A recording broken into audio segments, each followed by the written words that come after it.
अस्सलाम वालेकुम students, hope so you are fine. आज का हमारा लेक्चर है वो सरफेस केमिस्ट्री में हम एंजाइम इनहिबिशन वाला टॉपिक कर रहे थे। एंजाइम इनहिबिशन का पार्ट 1 मैंने अपलोड किया है। उसमें मैंने एंजाइम इनहिबिशन होती क्या है ये बताया, और साथ कम्पिटिटिव एंजाइम इनहिबिशन वाला जो पॉसिबिलिटी है उसको मैंने एलेबोरेट किया, डिस्क्राइब किया। और आज जो हमारा है ये पार्ट 2 है एंजाइम इनहिबिशन का। इसमें हमने अनकम्पिटिटिव एंजाइम इनहिबिशन के बारे में स्टडी करना है।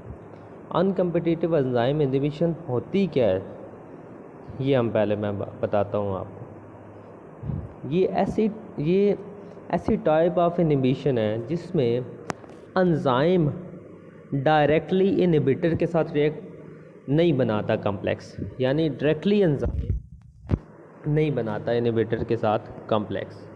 ठीक है, यानी कि आई डायरेक्टली नहीं बनता। ठीक है, ये डायरेक्टली नहीं बनता, बल्कि जो एंजाइम और सबस्ट्रेट का कॉम्प्लेक्स बना होता है वो इनहिबिटर के साथ रिएक्ट करके एंजाइम सबस्ट्रेट इनहिबिटर कॉम्प्लेक्स बनाता है। इसका इस तरह मैकेनिज़्म देखो। In this type of inhibition enzyme does not make a complex with inhibitor. जो मैंने आपको बताया कि डायरेक्टली एंजाइम इनहिबिटर के साथ रिएक्शन नहीं करता, कॉम्प्लेक्स नहीं बनाता। एंजाइम सबस्ट्रेट जो होता है वो फॉर्म करता है कॉम्प्लेक्स इनहिबिटर के साथ और स्टेबलाइज हो जाता है। अब इसकी जो स्कीम है, जो पहली स्कीम है, तो पहली बिल्कुल सिमिलर है। एंजाइम सबस्ट्रेट कॉम्प्लेक्स बना, ठीक है, फिर एंजाइम सबस्ट्रेट कॉम्प्लेक्स आगे फर्दर किस में कन्वर्ट होगा, एंजाइम में और प्रोडक्ट में। अब जो सेकंड पॉसिबिलिटी है, एंजाइम सबस्ट्रेट कॉम्प्लेक्स जो बना है हमारा वो रिएक्ट करता है इनहिबिटर के साथ। ठीक है, फॉरवर्ड एरो है एसोसिएशन यानी बन रहा है, और रिवर्स एरो का मतलब है यानी डिसोसिएशन यानी टूट रहा है। ठीक है, अब इससे जो नेक्स्ट है वो हमने सेम टू सेम एंजाइम जो ये सेकंड रिएक्शन में जो आपका एंजाइम सबस्ट्रेट इनहिबिटर कॉम्प्लेक्स बन रहा है, हमने इसकी ना रेट कांस्टेंट लिखना है। तो रेट कांस्टेंट इस तरह होगा कि आई इज इक्वल टू के ई, यानी के E ACE enzyme substrate complex into inhibitor over enzyme substrate inhibitor complex. इसकी बात कर, ठीक है। यहाँ से हमने इस चीज़ की वैल्यू निकालनी है, तो इसको उधर जाके क्या हो जाएगा, इधर डिवाइड हो रहा है तो उधर जाके क्या हो जाएगा, मल्टीप्लाई। और वो अगर उधर मल्टीप्लाई हो रहा है तो इधर आके क्या हो जाएगा, डिवाइड हमने कर दी। ठीक है, आपको मैंने याद है जब एंजाइम कैटालिसिस पढ़ा रहा था तो एक गोल्डन इक्वेशन लिखवाई थी, तो वो ये वाली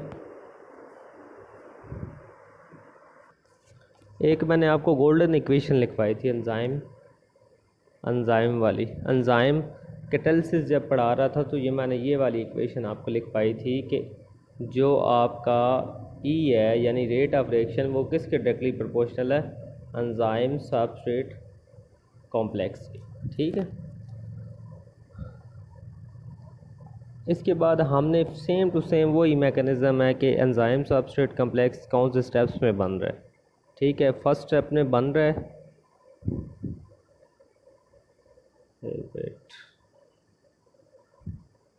फर्स्ट स्टेप में देखो बन रहा है, यहाँ पे बन रहा है, फिर वापस क्या हो रहा है, डिकम्पोज, आगे क्या हो रहा है, फिर डिकम्पोज। तो इसका ओवरऑल रिएक्शन जो हमने नेट रेट ऑफ फॉर्मेशन लिखना है तो वो उसको ज़ीरो के इक्वल रख के एंजाइम सबस्ट्रेट कॉम्प्लेक्स की सिमिलर पहले की तरह हमने क्या निकाल ली, वैल्यू निकाल ली।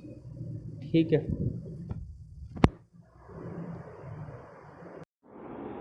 यहाँ पे हमने एंजाइम सबस्ट्रेट कॉम्प्लेक्स की वैल्यू निकाल ली है, और किस तरह निकाली है, वही एंजाइम कैटालिसिस की तरह कि net rate of formation of enzyme substrate complex को क्या रखा है, ज़ीरो के इक्वल रखा है। जब ज़ीरो के इक्वल रखा है तो यहाँ से इसको क्या किया है, इसको यहाँ पे रीअरेंज किया है। रीअरेंज करके हमारे पास फर्दर हमारे पास ये फाइनल इक्वेशन आती है, और इसको अभी आपने याद रखना है। ठीक है, ये फाइनल इक्वेशन किसके इक्वल है, enzyme substrate complex is equal to enzyme into substrate divided by Km। Km क्या है? माइकलिस मेंटन कांस्टेंट है, ठीक है, माइकलिस मेंटन कांस्टेंट। अब हम आगे overall initial concentration of enzyme देखेंगे। इनिशियल कंसंट्रेशन ऑफ एंजाइम किसके इक्वल है? एंजाइम जो फ्री बचा और एंजाइम सबस्ट्रेट और एंजाइम सबस्ट्रेट इनहिबिटर कॉम्प्लेक्स। अब यहाँ से हम जो फ्री बचा है उसकी वैल्यू इसकी निकाल के, इसकी वैल्यू किस तरह निकालेंगे? ये इधर दोनों प्लस हो रहे हैं, उधर जाके क्या हो जाएंगे? माइनस हो जाएंगे। जब ये माइनस होंगे इनिशियल कंसंट्रेशन ऑफ एंजाइम, तो हमारे पास यहाँ पे ई की वैल्यू आ जाएगी। ये ई की वैल्यू हम पुट करेंगे, ये ई की वैल्यू आ गई यहाँ पे एंजाइम सबस्ट्रेट इनहिबिटर कॉम्प्लेक्स की, इसकी वैल्यू भी पुट करके फिर हमारे पास ई की जो वैल्यू होगी वो हम ई एस में, इस इक्वेशन में जाके पुट कर देंगे। जब इसको पुट करेंगे ना, ठीक है, हमने पुट कर दिया इसको। पुट करने के बाद हमारे पास एस क्या आ गया? सबस्ट्रेट क्या आ गया? ओवरऑल इक्वेशन में कॉमन आ गया। सॉरी, ओवरऑल इक्वेशन में क्या है? सब एस क्या है? मल्टीप्लाई हो रहा है ई के साथ। तो ई की वैल्यू जब पुट करेंगे तो एस क्या होगा? 7। एस यहाँ पे क्या हो रहा है? 7, यहाँ पे 7 मल्टीप्लाई हो रहा है, ठीक है। एस को ओवरऑल मल्टीप्लाई किया हमने और के एम को क्या कर लिया? के एम इधर डिवाइड हो रहा है तो इधर जाके क्या हो जाएगा? मल्टीप्लाई। तो यहाँ पे आके मल्टीप्लाई हो गया। हमने ओवरऑल इक्वेशन को सिंप्लीफाई करने के बाद हमारे पास क्या आ गई? ई एस की वैल्यू आ गई। जब हमारे पास ई एस की वैल्यू आई तो हमने ये ई एस की वैल्यू, जो गोल्डन इक्वेशन मैंने आपको बताई थी, क्या थी? K2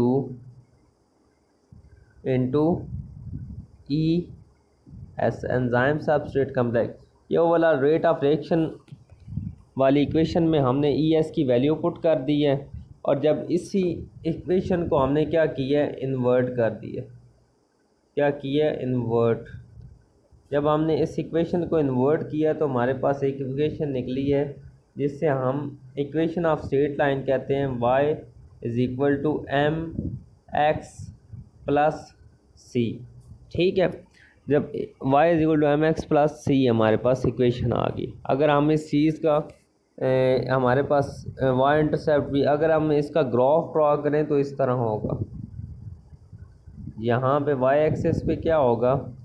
1/μ, और x एक्सिस पे 1/, सॉरी